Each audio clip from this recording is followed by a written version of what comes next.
This video contains brief flashing lights.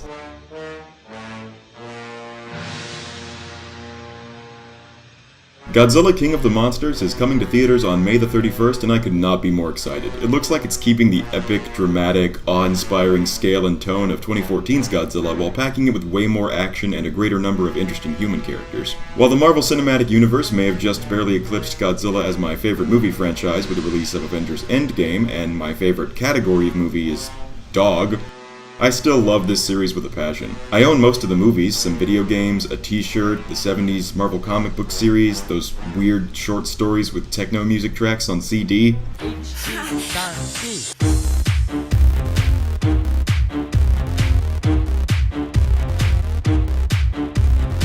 Look, the Godzilla figurines are really expensive, so I show my love by buying the obscure and weird pieces of Godzilla media and merchandise that I can find. And it doesn't get any more obscure or weird than what we'll be looking at today. I mean so obscure that if this were a King Kong film, nobody but Big Jack Films would talk about it. See, to get myself in the mood for Godzilla King of the Monsters, I thought it would be fun to take a look back at the first movie with that title, the 1956 American version of the 1954 Japanese original. The American version adds new scenes and narration focusing on a new American protagonist named Steve Martin, played by Raymond Burr. Most of the Japanese footage is left untranslated, and Steve Martin's narration fills us in on what's happening. Many fans, myself included, consider it inferior to the original since it feels like Hollywood didn't trust American audiences to read subtitles or relate to the Japanese protagonists. However, it's the first way most Americans at the time ever experienced Godzilla, and without it introducing the Big G to US viewers in a way that was palatable to them, we probably wouldn't have the current American cinematic universe, known as the Monsterverse. But in researching the film, I discovered that another country had a similar experience. See, in 1977, to capitalize on the release of the remake of King Kong in Italy, the American version of Godzilla was released in the country as well. But it wasn't the same version with Italian subtitles or anything. Oh no, it was modernized. The English lines were dubbed into Italian, the sound effects were enhanced, new footage from other movies, including Godzilla Raids Again, The Beast from 20,000 Fathoms, The Train, and The Day the Earth Caught Fire, was added, as well as stock footage from newsreels of warships and bombed cities.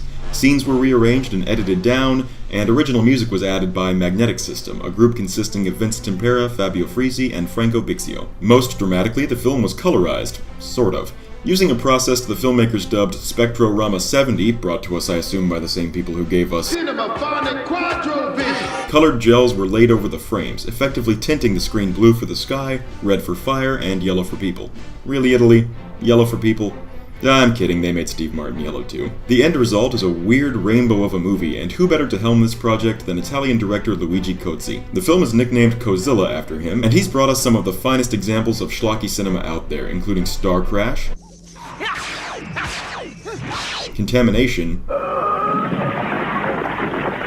and the Lou Ferrigno Hercules and Sinbad movies.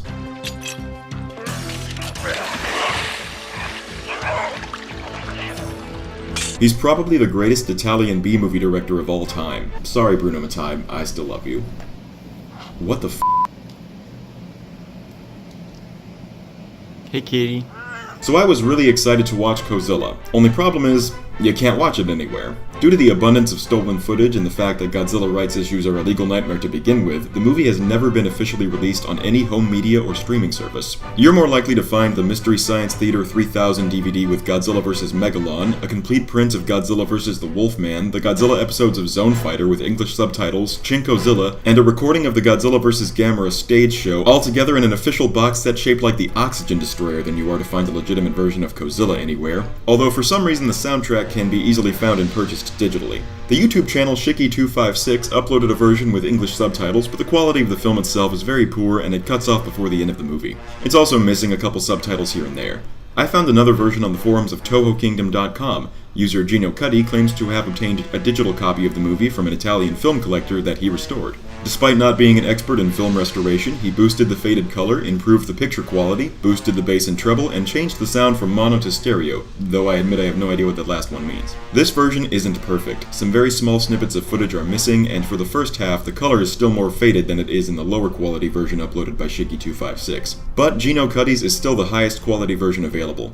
So I used Chicky256's subtitles, the script of the American version, Google Translate, and my Italian-speaking girlfriend as reference and added complete, well-formatted subtitles to Gino Cuddy's restored version of the film and burned it to a DVD. Then I took all the DVDs I made that had misspelled subtitles, unintended cuts, and other problems, and I put them in the bargain bin at my local Walmart to confuse people. Before I get started on my review of the movie, I should mention that I'm not the only one on YouTube to review it.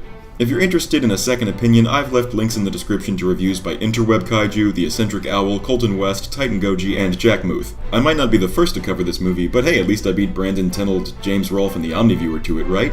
Call me. If I left any reviews out, please let me know and I'll include links to them in the description too. There are also videos covering the movie in languages I don't understand, so I can't confirm whether or not they're reviews, sorry. Anyway, at long last, let's take a look at the 1977 Italian version of Godzilla, aka Cozzilla. Oh boy, I can't wait. Luigi Cozzi probably made this into a super fun, cheesy, so bad it's good schlockfest, just like his other movies. I wonder... Oh my gosh. Oh right. The real footage of actual World War II era destruction and corpses of people who were killed by bombs. Maybe this was a bad idea. Oh, thank goodness the credits started. I'll finish the review then, and don't worry, I won't show you any of the footage of real dead bodies. Besides, the Godzilla franchise has some of the best opening title sequences in movie history, so I'm sure this psychedelic remake will have, soft pink credits that keep going and going. These credits are really long, only instead of setting the mood and establishing the government cover-up angle like the 2014 American version's credits did, you're just listening to howling wind for like 3 straight minutes. In fact, why did they change the opening titles at all? The Japanese version had ominous music that included Godzilla's footsteps and roar. The American version had a sick-looking American 50s monster movie title card. Italy's version looks like they needed to pad the movie's runtime to get it above 90 minutes. Which is exactly what happened. Our movie finally truly begins with Steve Martin's voiceover narration describing the aftermath of Godzilla's attack on Tokyo before flashing back to a few days prior. I'm not a huge fan of the whole 3 weeks earlier teaser thing. I feel like, we should start our stories where they begin, not start them where they get interested. Get out. I guess opening with a giant monster destroying a ship with fire breath in the Japanese version wasn't exciting enough. I kid, but there is a reason the Americans added this flash forward, and it wasn't just to hook audiences. I mentioned earlier that Steve Martin narrates most of the movie. Well, it makes more sense for there to be narration if the narrator's telling a story from his past. There's a problem with that, though. The movie eventually catches up with the aftermath of the Tokyo attack and keeps going, but Steve Martin continues to narrate after that, even though he shouldn't be telling his story in the past tense anymore since it's happening to him in the present now. What's worse, his character is a reporter. We see him record his coverage of stories live in the film. It would have been an easy fix to establish that the entirety of the narration is him telling the story into a recording device for his newspaper. But what we get is a somewhat sloppy narration track that describes what the Japanese characters are doing when they could have just been dubbed, and tells the audience what's going on or how we're meant to feel when the events on screen make it obvious. The narration is mostly in quiet scenes though, so at least it's not nearly as distracting as the narrator in the American version of the sequel, Godzilla Raids Again, who never shuts up.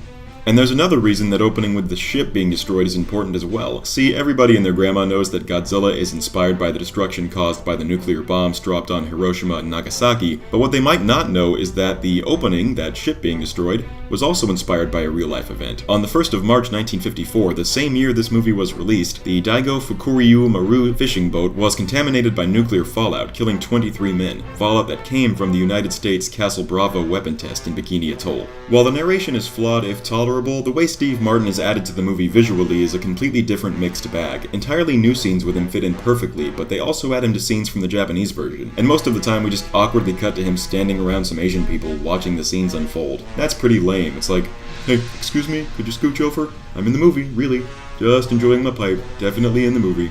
Definitely an actual character who belongs in this movie. Other times, however, he's acting opposite stand-ins for the Japanese characters, like Dr. Yamane and Emiko. These scenes are really well done, and frankly, I prefer the Italian dub for both Dr. Yamane and Emiko to their English voiceover actors. Steve is a reporter stopping in Japan to visit a friend. The police question him since his plane passed over the ship, which was mysteriously destroyed, and they want to know if he saw anything. Steve didn't, but decides to report on the events. When a survivor of the shipwreck washes up on the tiny Odo Island, Steve Martin, paleontologist Dr. Yamane, his daughter Emiko, her lover Ogata, and a team of scientists head to Odo Island because Dr. Yamane suspects that a living dinosaur may have caused the shipwreck.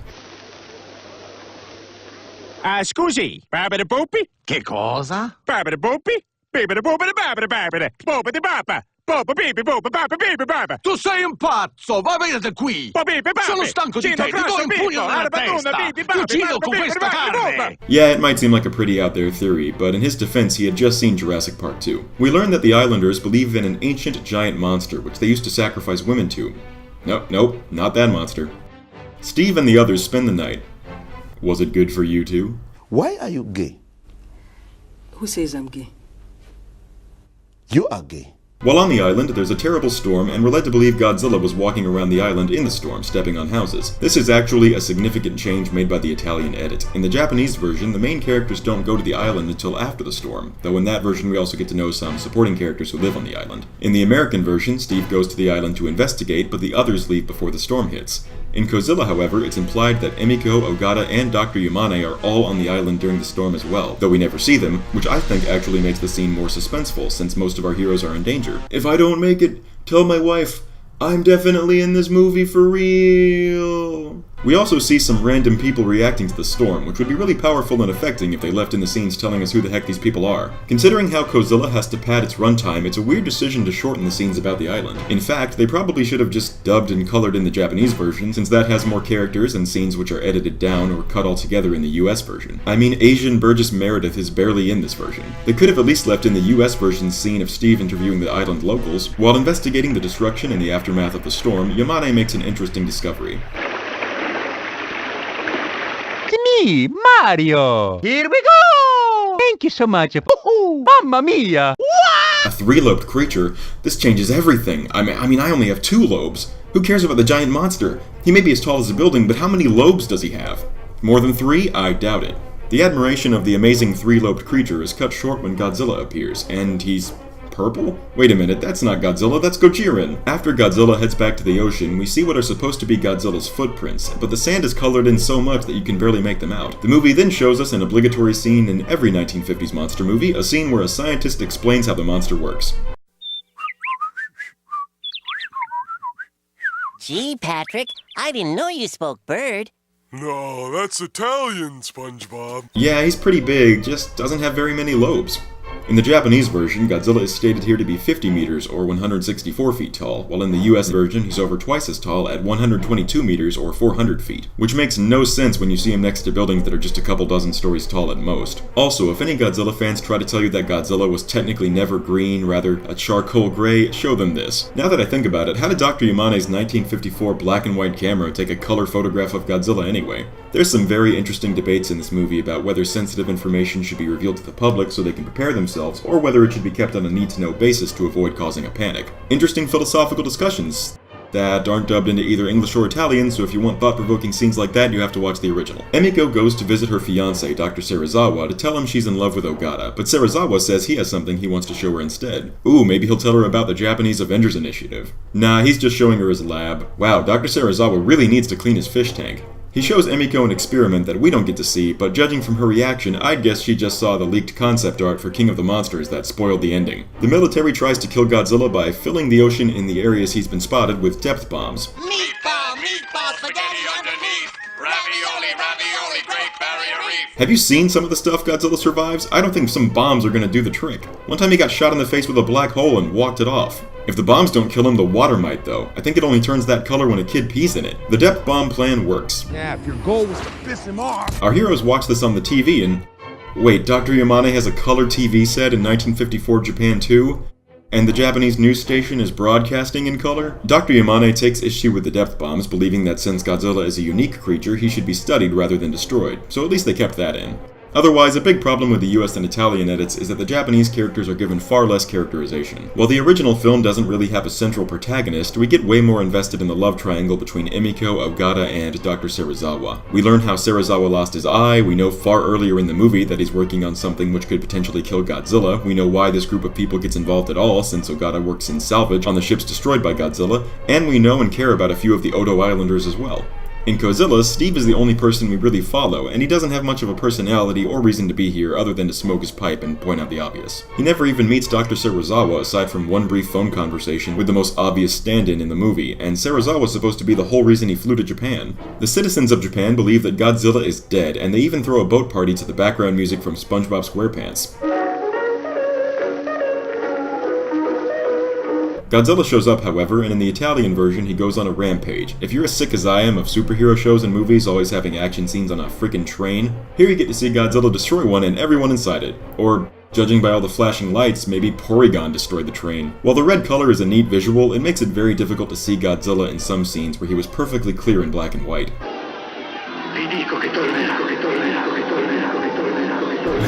What? Dr. Yamane gets to narrate now too? And why does his line echo more than Godzilla's roar? Anticipating Godzilla's return, Tokyo comes up with a way to defend itself. Power lines.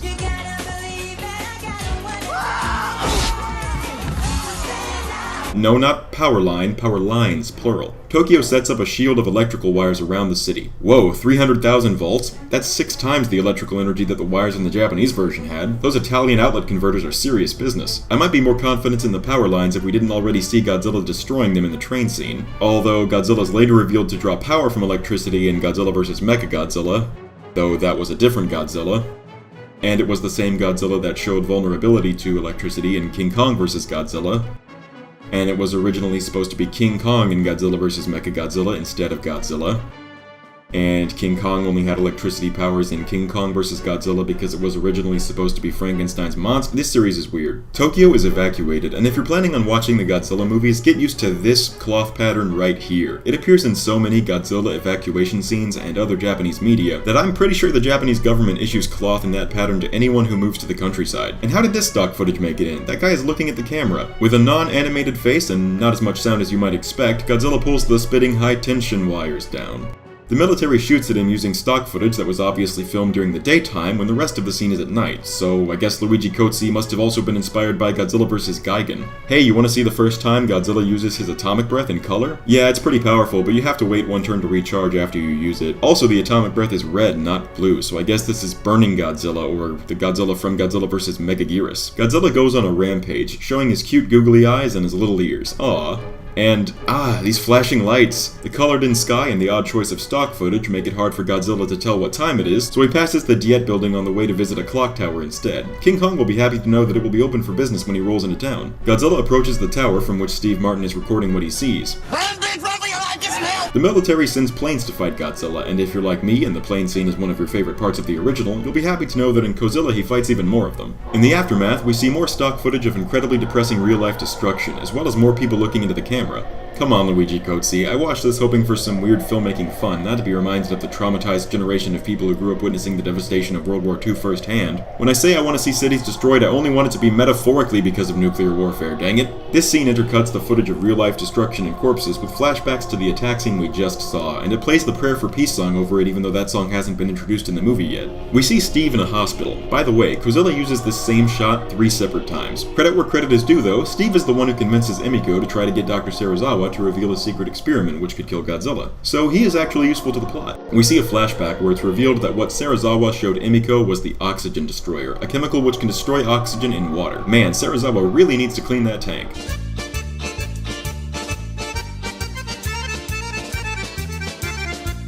Hey, I believe him. Not only does the oxygen destroyer make the chemical weapon from The Rock look like Pop Rocks and soda, but Japanese baseball is really dangerous.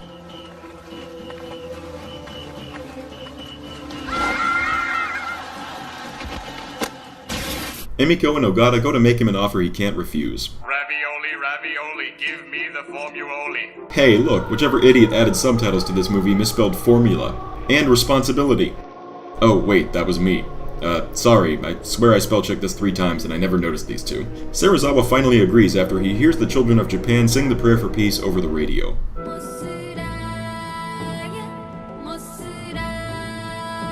What? That's not the Prayer for Peace, play the right song.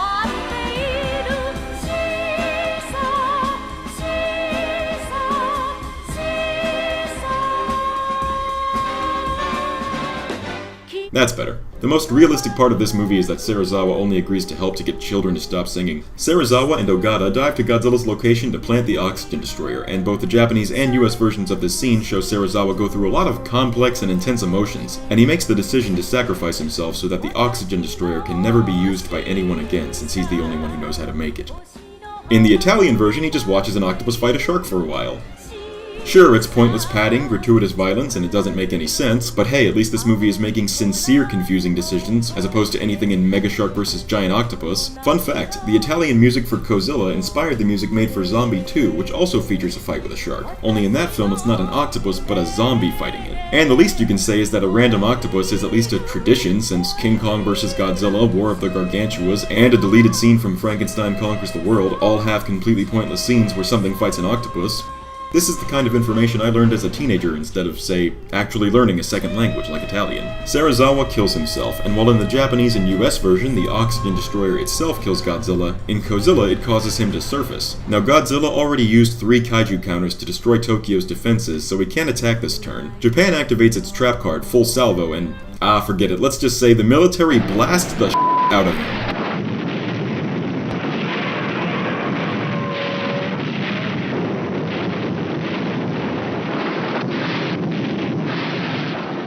SeaWorld? America isn't the first country to make the mistake of thinking the military can kill Godzilla. I think this change was done so that the movie could have an exciting climax, but Serizawa's emotional and tragic sacrifice is obviously a much better ending than him watching Animal Planet before killing himself, only for his super deadly invention to just sort of help in killing Godzilla. But at least the bones will make a great chassis for a giant robot in 50 years.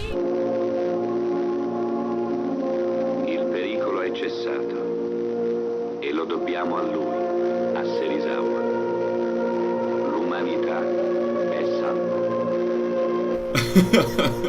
Is that really how you're gonna end it?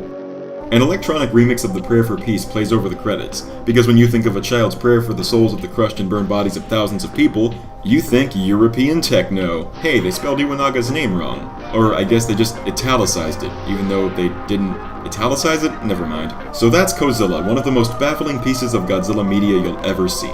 While there are a few decisions that I feel actually improve the film, the majority of changes to the US version aren't good ones, and that was already a step down from the Japanese version. The original music is memorable, but not always fitting, the color is interesting, but was clearly a sloppy job just done so they could advertise that the movie was in color, and the stock footage of a bunch of real dead bodies and one man burning to death is both gutturally and morally disgusting. I would have greatly preferred it if Luigi Cozzi just made a knockoff with his own original monsters, like how he made his own knockoffs of Star Wars and Alien rather than messing with the originals. Heck, the Danish even made their own giant monster movie, surely Italy could. Still, the creative decisions that went into this edition of the movie are so bizarre that I don't regret watching it. It'll make you think about scene-to-scene editing and the importance of color and music choices in filmmaking. Plus, if you burn it to a DVD like I did, it'll give you a conversation piece for other Godzilla fans and earn you credit if you're a film hipster like me. If you want to watch it, I've included links in the description to this video that you can use to download either or both of the uncensored version and uncensored version I made, where I removed all footage of dead bodies and of the man on fire. Oh, and I corrected my spelling errors in both versions, though there could be more that I missed. And of course, you can watch the lower quality version with subtitles here on YouTube, also linked below, or watch the restored version without subtitles made by Gino Cuddy. However you choose to experience Cozzilla, let's make sure that every Godzilla fan knows about it. Maybe then Toho will try to get the rights to release it officially.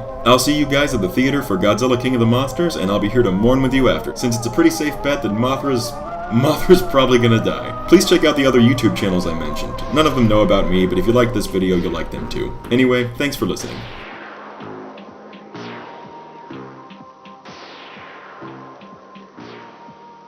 Godzilla, king of the monsters, go get Hedorah, destroy all monsters.